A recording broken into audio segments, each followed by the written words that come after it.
Good morning, ladies and gentlemen. Thought I should introduce myself, even though you pretty much all know me, since this is a very formal occasion. My name is Nathaniel David Gottlieb Schmidt, and I'm obviously in the 8th grade, because if not, I wouldn't be standing here reciting this speech or be getting confirmed.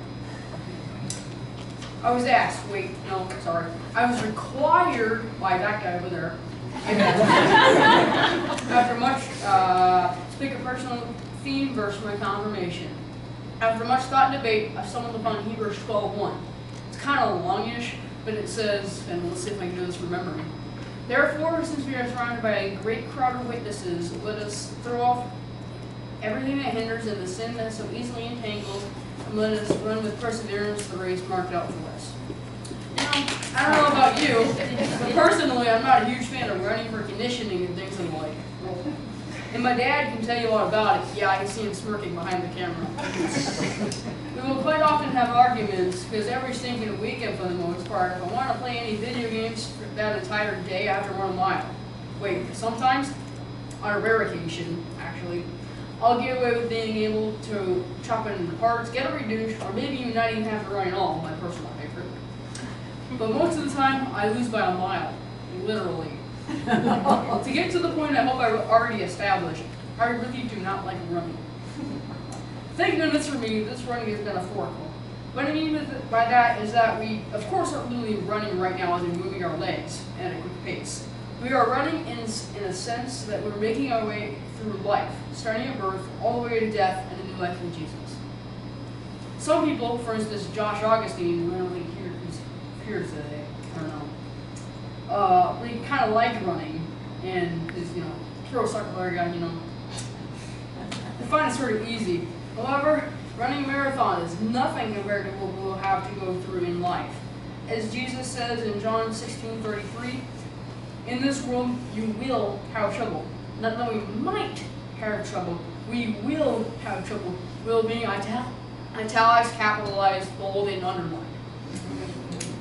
We're guaranteed to have something nasty or wicked come up in our lives because of sin. Not like those commercials. It's guaranteed, guaranteed.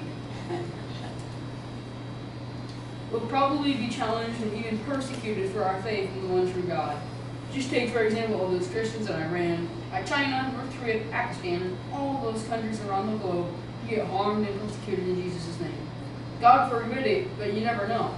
One day while we're still on this earth, we may be tried for our faith as well. The good news is, in that same verse, Jesus says, "But take heart, I have overcome the world." So all we have to do is trust in Him and persevere. He already has the battle won and is waiting for us in paradise. And we know the end result, a new heaven and a new earth. All we have to do is wait till that day comes. There's no need to fear all the earthquakes and battles and death. Oh my. We just need to keep running along and never stopping with doubt or bringing others along with us for the long haul. Well, okay.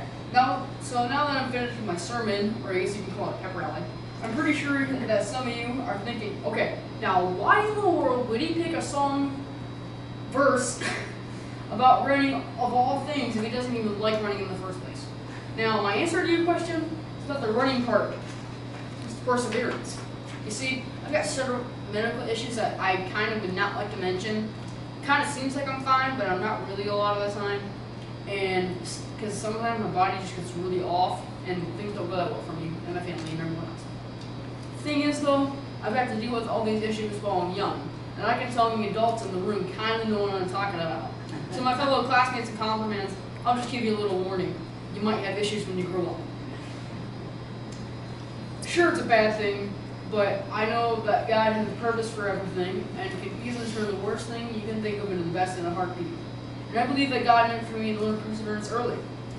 Of course, I don't know why yet, but I do know I'm built for perseverance in part because of all the issues I have. I have quite a bit. The problem is using it in the right way, because sometimes you can use perseverance by sticking to something you know you shouldn't do, and then you get a whole mess of trouble. Great, now mom's for a game. So you have to use your powers for good and not for evil, as it says in 1 Peter 4:10 and 1 Corinthians 10:31. So we've learned a lot about perseverance in class. We talked about Abraham for a little while and how he had had to have lots of patience because he had to wait 25 years to get a son that was promised by God, Isaac. He was also had to have some parents too in order to trust God and stick to the plan, which unfortunately didn't happen right at the beginning because that bit in the incident with Hagar and Ishmael. Also, Abraham's beloved nephew, Lot, got captured by people twice. So Abraham, out of love for his nephew, trekked over many miles to find him and get him back. They had to have taken some serious determination and perseverance to walk all the way to find him and get him back.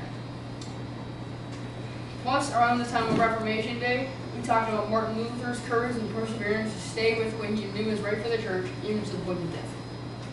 This verse also ties in with the Catechism in a couple of ways, specifically with the Ten Commandments. So we all know we have to keep the Ten Commandments in order to be perfect, which we aren't, of course. But what happens if we are tempted to do something which we know we shouldn't? Do we just go ahead and do it? No, we most definitely do not. We of course will at some point in life, but that's why we have confession and forgiveness. We have to have the power to persevere from temptation. 2. What happens if we are persecuted and told that we aren't allowed to follow the Ten Commandments, but the wicked rules that someone or some people put in place? Are we just supposed to give in on our Christian faith in God Himself? Of course not.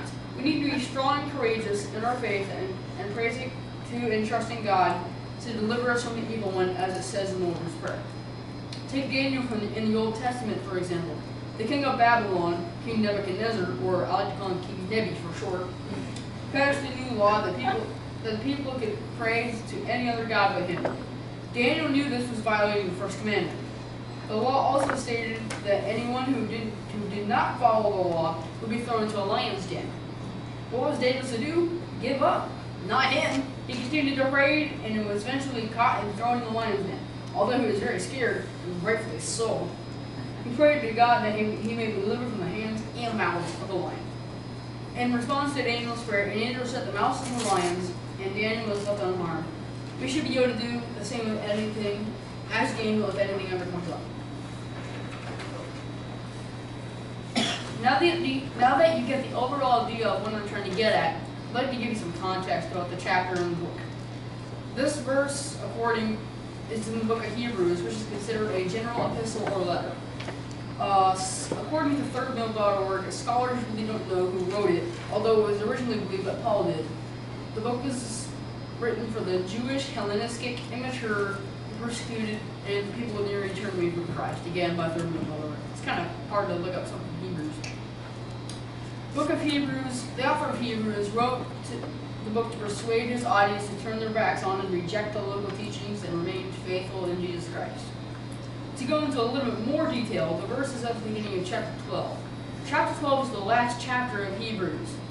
And so a majority of the chapter is just final goodbyes and farewells. However, I think the previous chapter, that would be chapter 11, is the perfect lead-in for this verse. The chapter is about 2 pages talking about all the people who live by faith. And the author encourages everyone to stick with the faith. The entire chapter mentions people like Abraham, Noah, Isaac, Joseph, and Moses, who all live by faith. The author even says in verse 32, "And what more shall I say? I don't even have time to talk about Barak, Samson, Jephthah, David, Samuel, and the prophets." Basically, Hebrews chapter 11 is a faith hall of fame. After confirmation, I'm still going to be growing in my faith and probably still running laps around my neighborhood. But the one thing that I need to remember is that, I love this quote, faith is like Wi-Fi. You can't see it, but it has the power to connect you to whatever you need. And I want to keep that faith, and I'm determined to do so. This needs perseverance. In conclusion, I'd like to quote some lyrics from Toby Mac, my favorite Christian song artist, in the song Move, Keep Walking, which I just listened to today, so I'm going to be happy. I know your heart been broke again. I know your prayers ain't been answered yet. I know you're feeling like you got nothing left. Well, lift your head. It ain't over yet. It ain't over yet. So move, keep walking. Soldier, keep moving on. Move, keep walking until the morning comes. Move, keep walking. Soldier, keep moving on. Lift your head. It ain't over yet. It ain't over yet.